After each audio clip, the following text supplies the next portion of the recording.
Bonjour les amis, nous sommes le 3 janvier 2023 et nous nous retrouvons encore aujourd'hui pour partager cette parole. Voici l'agneau de Dieu qui enlève le péché du monde. Jean, au chapitre 1er, versets 29 à 34, nous dit ce petit verset que j'ai repris. Qui est cet agneau de Dieu sinon celui qui est désigné par Jean le Baptiste, comme je le disais hier, pour sauver le monde? Oui, comment Jean le Baptiste l'identifie, aussi surprenant que cela puisse paraître, c'est avec une simple colombe que celui-ci va reconnaître l'agneau de Dieu. Parce que celle-ci va choisir de descendre au-dessus et demeurer sur lui. C'est ainsi que Jean va savoir que cela devient important, que c'est le moment. Cela va provoquer en lui cette écoute de ce que cela signifie pour Dieu. Il va donc écouter avec l'intelligence du cœur ce que Dieu va lui dire, il veut lui dire. La surprise va être de taille pour le reste de l'humanité, quand ce dernier va se rappeler ce que le Père lui avait annoncé par avance. Celui sur qui tu verras l'Esprit descendre et demeurer, celui-là baptise dans l'Esprit Saint. Quelle incroyable nouvelle pour lui, mais aussi pour chacun de nous. Si Jean baptisait jusque-là dans l'eau, il nous annonce que ce dernier baptisera dans l'Esprit Saint. N'est-ce pas formidable de découvrir cela? Jésus ne vient pas seulement pour sauver l'humanité, mais aussi pour donner le Saint-Esprit. Désormais, à la suite de Jean le Baptiste, nous sommes merveilleusement reconnaissants d'apprendre que Jésus vient pour nous recouvrir de son Esprit Saint. Les disciples de Jean le Baptiste l'écouteront et décideront de suivre Jésus à partir de ce moment. J'aimerais nous poser la question suivante. Jésus vient, il vient bientôt, il est là parmi nous. Jésus m'appelle, il est là avec chacun de nous, il est fidèle à sa parole. Qu'allons-nous décider? Il est vrai qu'il s'agit bien de prendre une décision lourde de conséquences pour nous-mêmes, mais également pour ceux et celles qui nous entourent, qui sont chers à notre cœur. Qu'allons-nous faire pour répondre à cette question? Serons-nous capables de prendre la bonne décision, celle qui peut changer ma vie? Au-delà de tous les obstacles que nous sommes et que nous pouvons vivre, la décision est cette faculté de pouvoir renoncer pour choisir.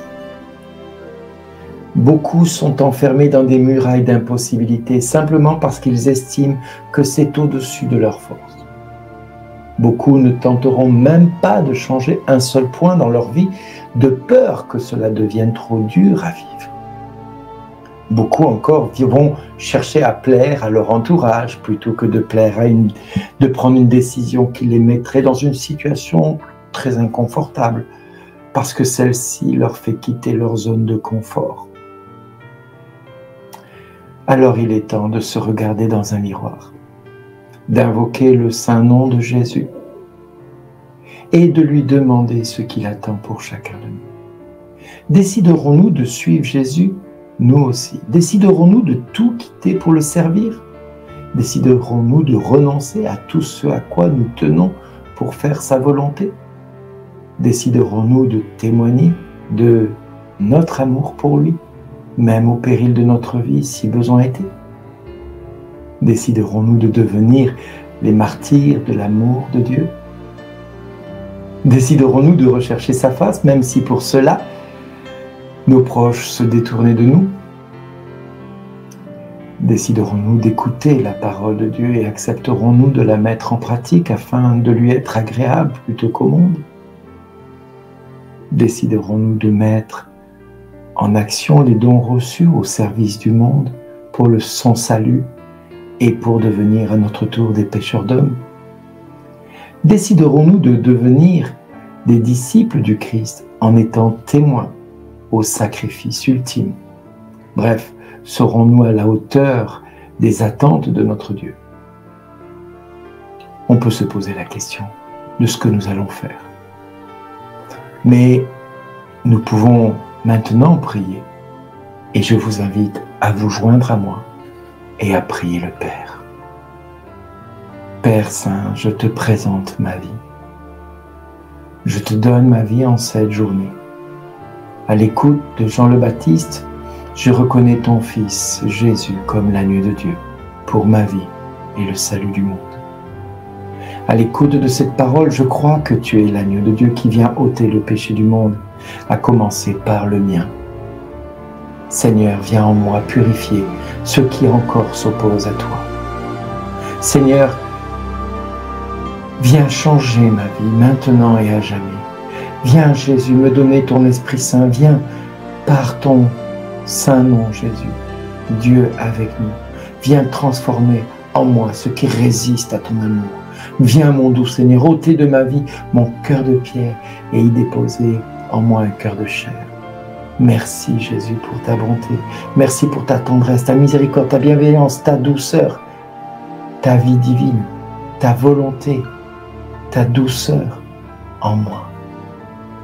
Oui, ta divine volonté est belle, elle est glorieuse et grandiose, elle est prodigieusement miraculeuse dans ma vie.